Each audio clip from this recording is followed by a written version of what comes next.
सविताताई आज दुपारपासूनच खूप अस्वस्थ होत्या. घरातील कामात देखील त्यांचे लक्ष लागत नव्हते. नेहमी अगदी प्रेमाने सर्व काही करणारी आपली पत्नी इतकी अस्वस्थ झालेली पाहून अनिलराव देखील काळजीत पडले. खरं तर गेले 4 महिने या उभयंतांनी घरात काही गोडधोड केले नव्हते की कुणा नातेवाईकांकडे गेले नव्हते. सविताताई आणि अनिलराव हे सुखवस्तू कुटुंबातील जोडपे. लग्नाला 10 वर्ष होऊनही घरात पाळणा आलेना. अपत्यप्राप्तीसाठी नातेवाईकांनी थोरा मोठ्यांनी सांगितलेल्या प्रत्येक गोष्टींची त्यांनी मनोभावे पूर्तता केली. शेवटी वर्तमानपत्रातील एका जाहिरातीने त्यांचे लक्ष वेधले. आता हा शेवटचा पर्याय म्हणून त्यांनी डॉक्टर देशमुख यांच्याकडे उपचार करण्याचे ठरविले. आणि आश्चर्य म्हणजे अगदी पहिल्याच महिन्यात त्यांना गोड बातमी मिळाली. त्यांच्या आनंदाला पारावार राहिला नाही. मोठ्या कौतुकाने बाळाचे सर्व काही केले. आर्यन हा त्यांचा एकुलता एक मुलगा, त्यांचे सर्वस्व होते. दोघांच्याही प्रेमात आणि संस्कारात आर्यन वाढत होता.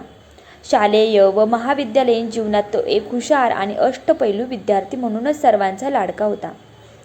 पुढे आर्यनने महाराष्ट्र लोकसेवा आयोगाची परीक्षा दिली आणि पहिल्याच प्रयत्नात तो गट अ अधिकारी झाला. सविताताई आणि अनिलरावांना आर्यनचा फार अभिमान वाटत होता. त्याच्याच ऑफिसमधल्या एका सुंदर आणि गुणी मुलीशी त्याचे आधी प्रेम आणि मग लग्न ठरले होते. कृतिका आर्यनची होणारी पत्नी ही देखील बुद्धिमान होती. आपल्या एकुलत्या एका मुलाच्या लग्नाच्या तयारीत काहीही कमी पडू नये म्हणून सविताताई आणि अनिलराव बारीक गोष्टींची काळजी घेत होते. अगदी बारीक गोष्टींची. सगळे काही सुरळीत चालू होते आणि अचानक एक दिवशी एका बातमीने सगळ्या आनंदावर विरजण घातले. कृतिकाचे एका अपघातात निधन झाले. आर्यनला या बातमीचा इतका जबरदस्त धक्का बसला की गेले 4 महिने तो अबोल, निर्विकार झाला होता. मानसोपचार तज्ज्ञही त्याच्या या अवस्थेपुढे हतबल झाले.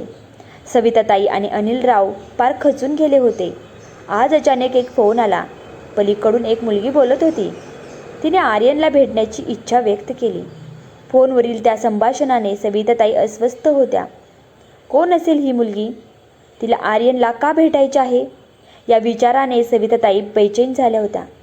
फोनवर सांगितल्याप्रमाणे ती मुलगी घरी आली. येताच तिने सविताताई आणि अनिलरावांना वाकून नमस्कार केला. सविताताईंनी चहा केला. चहा घेत ती सांगू लागली, मी नेहा जोशी. गेली 2 वर्ष हृदयविकाराने आजारी होते.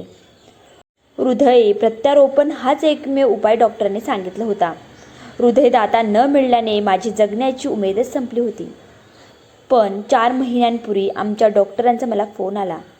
कृतिका नावाची एक तरुण आपले हृदय मला देणार होती. ती अखेरचे श्वास घेत होती.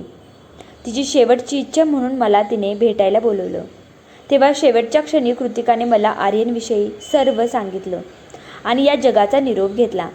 माझ्यावर यशस्वी शस्त्रक्रिया झाली आणि कृतिकाने मला नवीन जीवनदान दिले. खरं सांगू, त्या दिवसापासून माझे मन आर्यनला भेटण्यासाठी आतुर झाले आहे. कृपया मला त्याला भेटू द्या. सविताताई आणि अनिलरावांना हे काय चालले आहे हे काही कळेना. त्यांनी नेहाला आर्यनची खोली दाखवली. पाठमोऱ्या आर्यनला हाक मारण्यासाठी नकळत नेहाच्या मुखातून शब्द निघाले, आरू.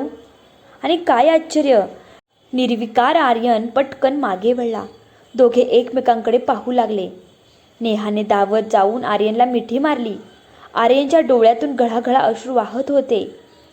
एका हृदयाची साथ दुसऱ्या हृदयाने ऐकली होती. मित्रांनो, मैत्रिणींनो, ही छोटीशी स्टोरी जर तुम्हाला नक्की आवडली असेल तर मला कमेंट करा, व्हिडिओला लाईक करा, चॅनलला आपल्या सबस्क्राईब करा आणि ही स्टोरी कशी वाटली तसे कमेंट बॉक्समध्ये मला नक्की कळवा. भेटूया आपण पुढच्या स्टोरीमध्ये. तोपर्यंत सर्वांना नमस्कार.